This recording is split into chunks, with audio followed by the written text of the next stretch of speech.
கிறிஸ்துவில் பிரியமான அருமையான தேவ பிள்ளைகளுக்கு ஒரு அருமையான வார்த்தைங்க. ரோமர் 8:15 இன்னைக்கு காலை வேளையில் ஆவியானவர் என்னோடு கூட பேசினார். அந்த வார்த்தையை உங்களுக்கு அழகாய் நான் சொல்லி தருகிறேன். அந்த வார்த்தையை மட்டும் கவனித்துக் கொள்ளுங்க. அந்தபடி திரும்பவும் நாம் பயப்படுகிறதற்கு நீங்கள் அடிமைத்தனத்தின் ஆவியை பெறாமல் அப்பா பிதாவை என்று கூப்பிட பண்ணுகிற புத்திர சுவிகாரத்தின் ஆவியை நீங்கள் பெற்றிருக்கிறீர்கள். மீண்டும் அச்சத்திற்கு உள்ளாக்கும் மனப்பான்மை நீங்கள் பெற்றுக்கொள்ளவில்லை. நல்லா கவனித்துக் கொள்ளுங்க. திரும்பி திரும்பி திரும்பி நீங்கள் பயப்படுவதற்குண்டான ஆவி உங்களுக்குள்ள இல்ல. அந்த ஆவியை பெற்றுக்கொள்ளாமல் கடவுளின் பிள்ளைகளுக்குரிய மனப்பான்மை நீங்கள் பெற்றிருக்கிறீர்கள்.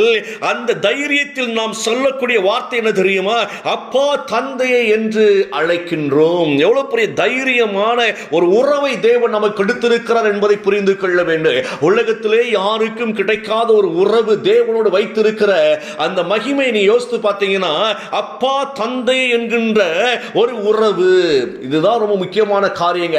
அடிமைத்தனத்தின் ஆவியை நாம் பெறாதபடிக்கு கர்த்தர் நம்மை தகப்பன் என்று சொல்லி அவர் வெளிப்படுத்துவது மட்டுமல்ல, நம்மை சந்ததிகளாய் தேவன் அங்கீகரித்திருக்கிறார். எவ்வளவு பெரிய வார்த்தை பாருங்களேன். ஆனா மீண்டும் மீண்டும் பயம் பயம் பயம் வாழ்க்கை தொற்றிக் கொள்ளுகிற அந்த பயத்தின் ஆவி வெளியேற கர்த்தர் இந்த நாட்களில் உதவி செய்கிறவராய் இருக்கிறார். இந்த வார்த்தை நல்ல கவனிங்களேன். பிசாசுகளை பயமுறுத்தி கொண்டே இருப்பாங்க. ஒரு மனுஷன் பயந்து கொண்டே இருக்கிறார். சின்ன சின்ன காரியத்துக்கு கூட ஒரு சின்ன வியாதி வந்தா கூட பயம் வருது. ஒரு சின்ன ஒரு காய்ச்சல் வந்தா பயம் வருகிறது. ஐயா ஏதாவது சின்ன பிரச்சனை பயம் வந்து விடுகிறது. நடக்குமா நடக்காத பயம். திருமணக்காரி நடக்குமா நடக்காத பயம்.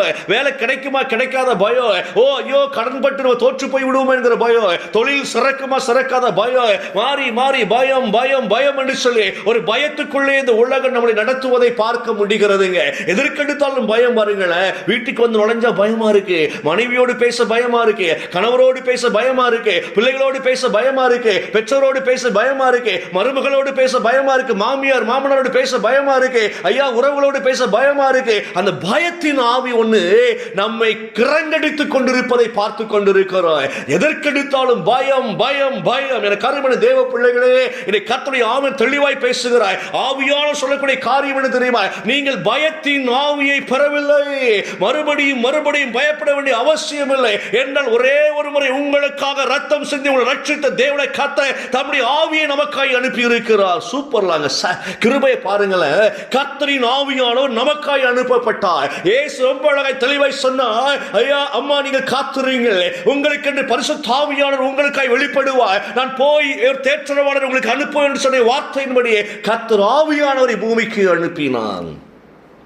இன்னைக்கு நீங்களும் நானும் பரிசுத்த ஆவியானவரால் தெரிந்து கொள்ளப்பட்டு நடத்தப்பட்டு கொண்டிருக்கிறோம் என்கிற ஒரு நம்பிக்கை நமக்கு தேவையா இருக்கிறதுங்க. வாழ்க்கையில எதன் நம்புறமோ இல்லைங்க, பயங்கரமான மகிமை நம்பிக்கை நமக்கு தேவையா இருக்கிறதுங்க. ஆவியானவரோடு கூட இருக்கிற நம்பிக்கை நமக்கு தேவையா இருக்கிறது. ஆவியின் பலன் கர்த்தர் தந்த தீபமாய் இருக்கிறது.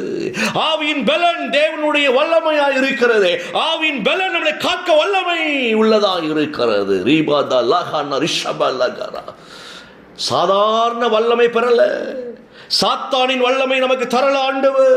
சாத்தானின் வல்லமை நம்மளை விட்டு வெளியேறும்படி கர்த்தருடைய ஆவியானவர் தம்முடைய மகிமை விளங்க பண்ணும்படியாய் ஆவியின் பலனை நமக்கு தந்திருக்கிறபடியாலே நமக்கு இருக்கிற ஒரு தைரியம் என்ன தெரியுமா? ஏன் திமிரே என்று சொல்லி வைத்துக் கொள்ளுங்களேன். அப்பா பிதாவை என்று கூப்பிடக்கூடிய ஒரு திமிர் நமக்கு தேவன் தந்திருக்கிறார். தைரியமா சொல்லுங்க, எங்கள் தகப்பன் என்னோட கூட இருக்கிறார். ஐயா எங்கள் ஆண்டவர் என்னோட கூட இருக்கிறார். கர்த்தரின் ஆவியானவர் என்னோட கூட இருக்கிறார். ஏன்னா ஆவியார் நமக்குள் வருகிற பொழுது ஒரு பயங்கரமான தைரியம் உண்டாகுங்க. எப்படிப்பட்ட சாத்தானி கிரிகள் எதிராக எதிரிட்டு வந்தாலும் கூட ஒரு பஸ்பமாய் அதை நசுக்கும்படியாக அந்த தைரியம் நம்ம கிட்ட இருக்கும். அப்படின்னு ஊதி விட்டுருவோம். அதை ஆவியானவர் அவ்வளவு பலனை நமக்குள் இருக்கிறாருங்க. நம்ம அறியாம இருக்கிறோம். அநேக ஜெபிக்கிறோம், அநேக நேரங்களில் பைபிள் வாசிக்கிற என்னதான் நம்ம தேவனுக்குள் அப்படியே நம்ம வளர்ந்து கொண்டே இருந்தாலும் சூழ்நிலை என்று ஒன்று வருகிற பொழுது ஒரு பயம் தொற்றிக் கொள்ளுகிறது. கர்த்தர் சொல்லுகிறார், இனி எதற்கும் பயப்படாதே. நீ பயத்தின் ஆவி பெறல.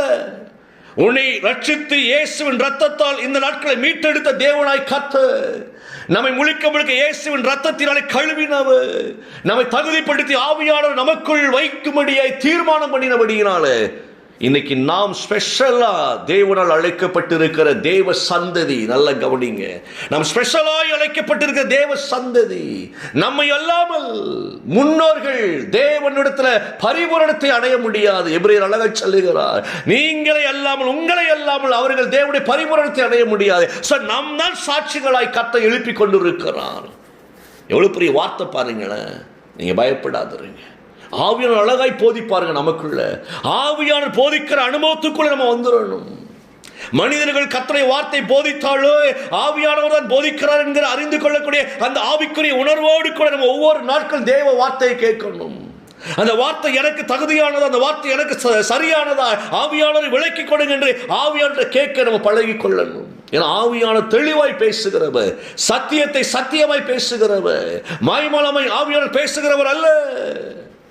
நீங்கள் நானும் ஸ்பெஷல். சொல்லுங்க, இயேசுவின் நாமத்தினாலே பிதாவே என்று கூப்பிட பண்ணுகிற, அப்பாவே என்று கூப்பிட பண்ணுகிற, தந்தை என்று கூப்பிட பண்ணுகிற ஒரு புத்திர சுவீகாரத்தினுடைய ஆவி அல்லவோ எனக்குள் இருக்கிறது. நான் ஏன் பயப்பட வேண்டும்?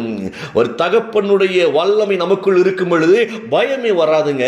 ஒரு குழந்தையோட தகப்பன் நடக்க ஆரம்பித்தால் அந்த குழந்தை பாருங்களா அப்படி பயங்கரமா ஜெய்சாண்டிக்க புறப்பட்டு போகும். பார்த்துருக்கீங்களா? நல்ல ட்ரெஸ் உடுத்தி அப்பா மேல ஏறி இறங்க, அப்பா தூக்க வைக்க, தோல் மேல ஏறி உட்காந்துக்குள்ள இறக்கி விட்டா அப்படி ஜாலியா முன்னால ஓடும் பாருங்களேன். ஏன்னா எங்க அப்பா கூட வருகிறார், எங்க அப்பா கூட வருகிறார், அந்த தைரியத்தில் பிள்ளை ஓடும்.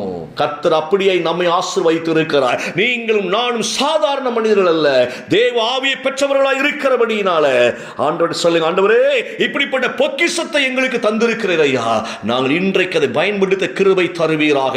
நாங்கள் பலன் அடைகிறோம் இயேசுவின் நாமத்தினால. எல்லார் கண்களை மூடி ஆண்டவரே சொல்லுங்களேன், பிதாவை நாங்கள் நன்றியோடு துதிக்கிறோம். ஆண்டவரே நீர் நல்லவர், நல்லவர், நல்லவர், நன்மை செய்கிறவராய் இருக்கிறேன்.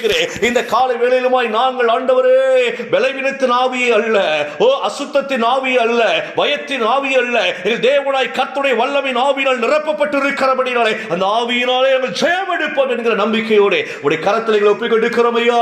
ஆண்டவரே ஒவ்வொரு பிள்ளைகளை கர்த்தர் ஆசீர்வதிப்பீராக ஐயா. எல்லா பலவீனங்கள் தடைகள் வெளியேறட்டும் இயேசுவின் நாமத்தினாலே பிள்ளைகளை ஆசீர்வதிக்கிறேன் நல்ல பிதாவே. ஆமென், ஆமென்.